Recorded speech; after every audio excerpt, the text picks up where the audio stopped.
You ever get fined $600 for storing water? Your own water on land your granddad bought before the first color TV was even invented. Yeah, that happened to me. Picture this, I'm standing there holding this neon orange citation from the HOA president, her name's Karen, of course, demanding I drop the gate on my grandfather's reservoir or else she's going to drown me in fines and legal threats. She actually convinced my neighbors I was some kind of ticking time bomb, waving around forged documents like they were gospel, painting me as a menace to their precious million-dollar homes. But what none of them knew, what Karen herself never bothered to check, was that her whole cookie-cutter kingdom was sitting on a secret. The kind of secret you can bury, but you can't outsmart. So I did what she ordered. I dropped that gate and watched their perfect American dreams start sinking right back into the swamp they never even knew was there. Let me back up a sec, because none of this started with a flood. It started with the crinkle of paper on a misty October morning. I'd just poured my coffee, about to walk my usual loop around the pond, steam rising off the water air, crisp with that Oregon promise. This land, all 80 acres of it, belonged to my family since my grandfather got back from the war. The pond wasn't some happy accident either. It was built by hand, a labor of love and sweat, first by my grandfather, then by my dad, and finally rebuilt by me after Vietnam and a long career in civil engineering. It's not for looks, it's for life irrigation cattle, and honestly, a little peace and quiet in a world that rarely offers any. So I'm at the gate, and there's this envelope, bright orange, taped to my mailbox like a threat. Inside, community compliance citation, $600 fine for excessive water storage. Violation of Clause 14.2, the accusation that my pond is a flood risk to Willow Creek Estates, aka the HOA's shiny new playground next door. Only here's the kicker, my land isn't part of their HOA. Never was, never will be. Their fences stop a quarter-mile from my dam. I laughed, figured it was a clerical error. That night I called the number. Karen answers. No patience, no smile in her voice. Just, "There's no mistake, Mr. Connors. Our bylaws give us environmental jurisdiction over any upstream water source that threatens our community." I swear the only thing more impressive than her confidence was her imagination. I tell her as politely as I can muster that my dam's a state-certified agricultural structure, inspected safe, built before Willow Creek was even a glimmer in a developer's eye. She doesn't care. "We have an independent engineering report," she snaps. "You are required to lower the water level. If you fail to comply, the fines double. Fail again and we place liens on your property." Then she hangs up. That was the moment I realized I wasn't dealing with an overzealous neighbor. I was at war. Next morning, I go to the County Water Authority.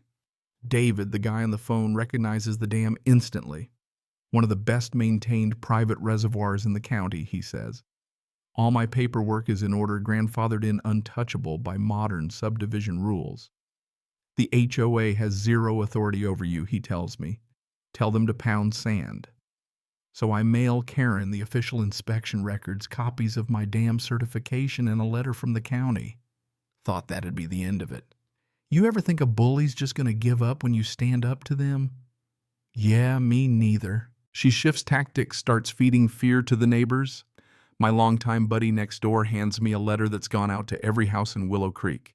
It calls me out by name, accuses me of knowingly withholding flood risk information. Suddenly, I'm not Marty, the quiet old guy. I'm Marty the menace. Neighbors stop waving, start pointing. The real twist comes when a retired firefighter neighbor slips another notice into my mailbox, a fake emergency floodplain warning, complete with the forged signature of Bill Abernathy, a county engineer I know for a fact moved to Arizona years ago.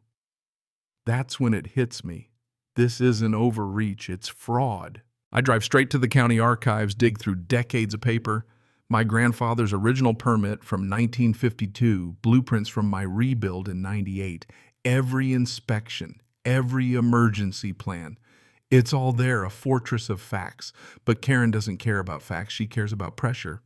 A few days later, EPA agents show up. Karen reported me for unsafe water storage.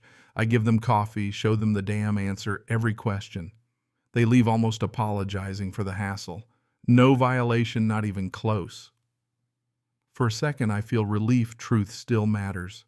But the next day, there's a trail camera strapped to a pine tree 10 feet inside my property aimed right at my dam. I document it, then a young sheriff's deputy shows up. Karen's accused me of stealing HOA surveillance equipment. I show him the property line. He sighs, takes the camera as evidence, tells me this is a civil mess, not a crime. But the message is clear. Karen's willing to use cops, lawyers, whoever it takes to grind me down. Then comes the so-called emergency order. Heavy paper printed to look like a court document demanding I open the main gate and lower the water to a federally approved safe level, citing the EPA, twisting my clean inspection into proof of danger.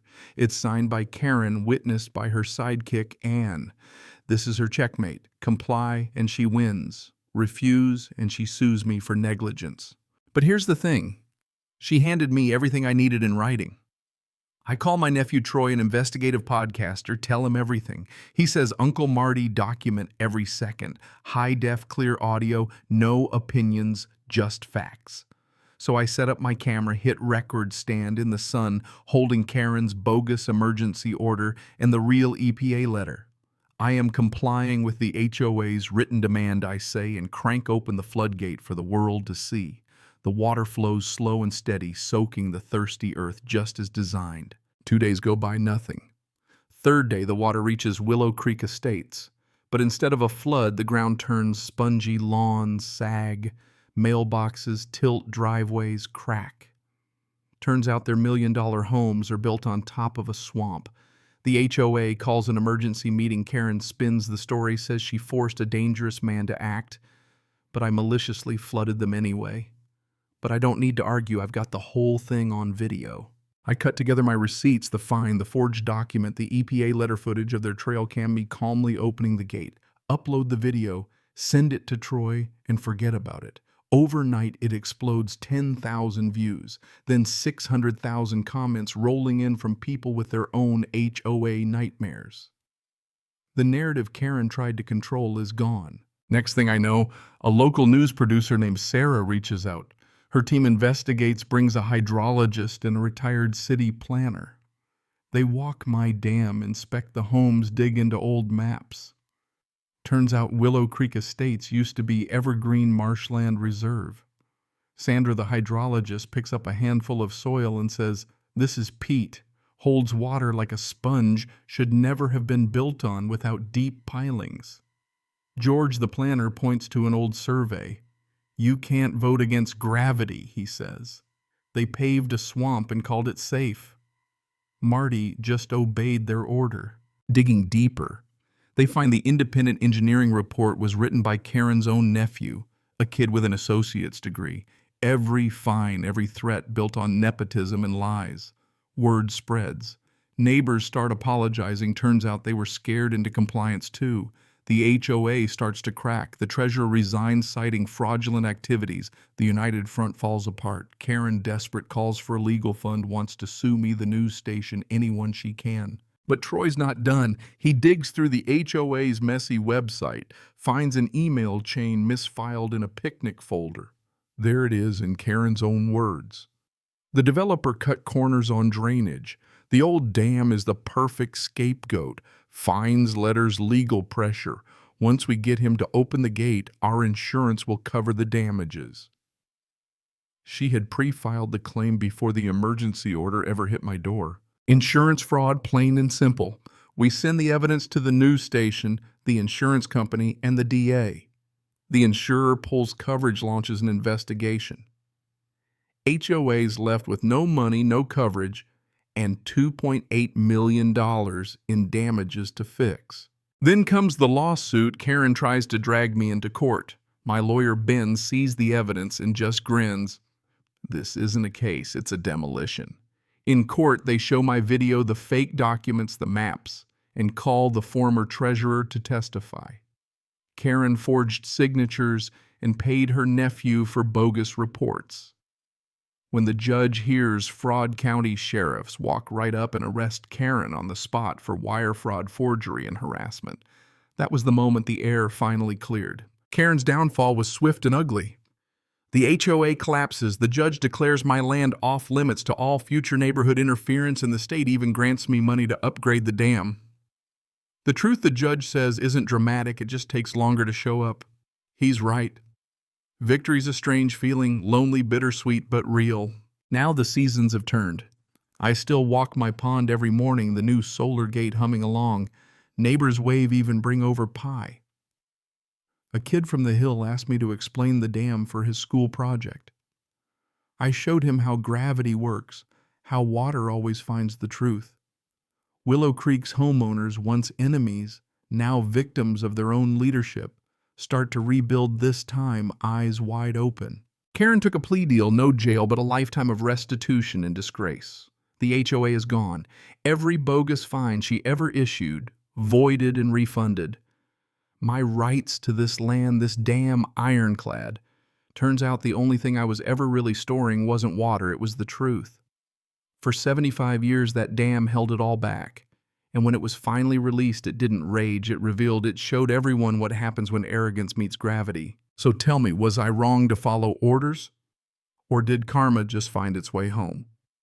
Drop your story, your thoughts down in the comments, because justice, like water, always finds its level.